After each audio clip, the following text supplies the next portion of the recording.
प्रावधानों से के कानूनों से हट करके हमने न्याय संहिता तक प्रगति की।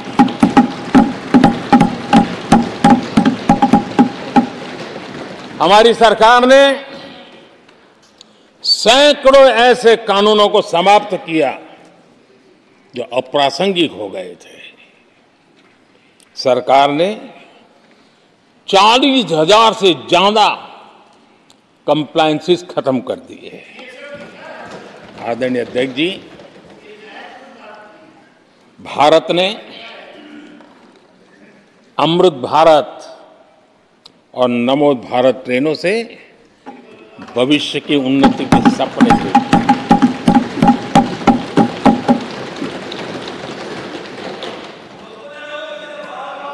आदरणीय अध्यक्ष जी, देश के गांव-गांव ने, देश के कोटि-कोटि जनों ने विकसित भारत की संकल्प यात्रा देखी है और सैचुरेशन के पीछे कितनी मेहनत की जाती है, उसके हक की चीज उसको मिले, उसके दरवाजे दस्तक देकर के देने का प्रयास देश पहली बार देख रहा है।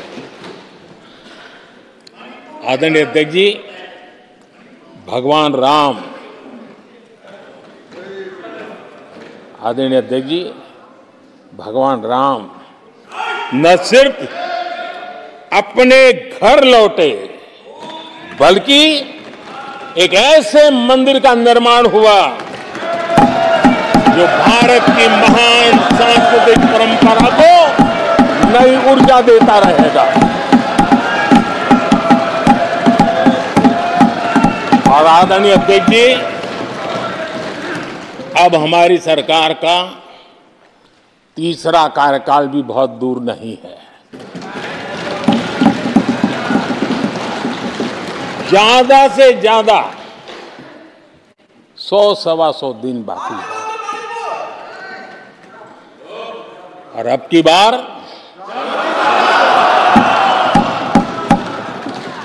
पूरा देश कह रहा है, अब की बार खड़गे जी भी कह रहे हैं। लेकिन अध्यक्ष जी, मैं आमतौर पर ये आंकड़े के चक्कर में नहीं पड़ता, लेकिन मैं देख रहा हूं देश का मिजाज एनडीए को तो 400 पार कर पाई के रहेगा, लेकिन भारतीय जनता पार्टी को 370 सीट अवश्य देगा।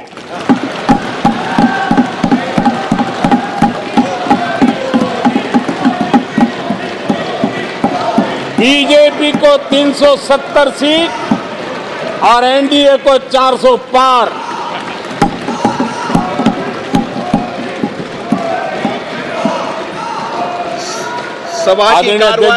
सभा की कार्रवाई इस विषय की समाप्ति तक बढ़ा दी जाए। आदरणीय अध्यक्ष जी, हमारा तीसरा कार्यकाल बहुत बड़े फैसलों का होगा।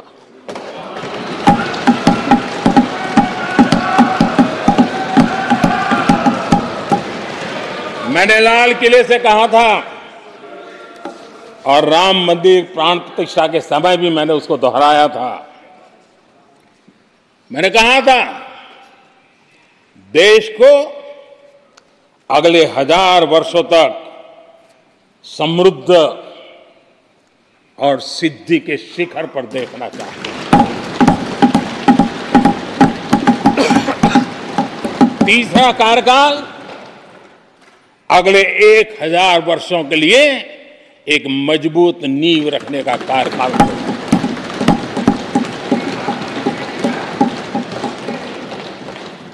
आदरणीय अध्यक्ष जी, मैं भारतवासियों के लिए, उनके भविष्य के लिए बहुत ही विश्वास से भरा हुआ हूं। मेरा देश के 140 करोड़ नागरिकों के सामर्थ्य पर अपार भरोसा है, मेरा बहुत विश्वास है।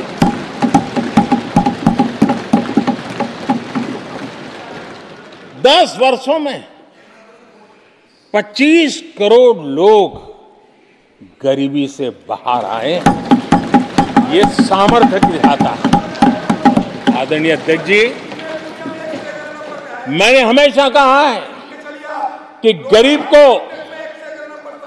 अगर साधन मिले, गरीब को अगर संसाधन मिले, गरीब को अगर स्वाभिमान मिले, तो हमारा गरीब गरीबी को परास्त करने का सामर्थ्य रखता है। और हमने वो रास्ता चुना और मेरे गरीब भाइयों ने गरीबी को परास्त करके दिखाया है। और इसी सोच के साथ हमने गरीब को साधन दिए, संसाधन दिए, सम्मान दिया, स्वाभिमान दिया। 50 करोड़ गरीबों के पास आज बैंक खाता है, कभी वो बैंक से गुजर नहीं पाता। 4 करोड़ गरीबों के पास पक्का घर है। घर उसके स्वाभिमान को एक नया सामर्थ्य देता है। 11 करोड़ से अधिक परिवारों को पीने का शुद्ध जल पानी नल से मिल रहा है। 55 करोड़ से अधिक गरीबों को आयुष्मान भारत कार्ड मिला है। घर में कोई भी बीमारी आ जाए, उस बीमारी के कारण फिर से वो गरीबी की तरफ लुढ़क न जाए, उसको भरोसा है कितनी भी बीमारी क्यों ना आ जाए, मोदी बैठा है। 80 करोड़ लोगों को मुफ्त अनाज की सुविधा दी गई है। आदरणीय अध्यक्ष जी, मोदी ने उनको पूछा जिनको पहले कोई पूछता तक नहीं था। देश में पहली बार रेहड़ी पटरी वाले साथियों के बारे में सोचा गया। पीएम स्वनिधि योजना से आज वो ब्याज के चक्कर से बाहर निकले, बैंक से पैसे लेकर अपने कारोबार को बढ़ा रहे हैं। देश में पहली बार हाथ का हुनर जिनका सामर्थ्य है, जो राष्ट्र का निर्माण भी करते हैं, ऐसे मेरे विश्वकर्मा साथियों के बारे में सोचा गया। उनको आधुनिक टूल, आधुनिक ट्रेनिंग, पैसों की मदद, विश्व एक मार्केट उनके लिए खुल जाए, ये मेरे विश्वकर्मा भाइयों के लिए हमने कहा। देश में पहली बार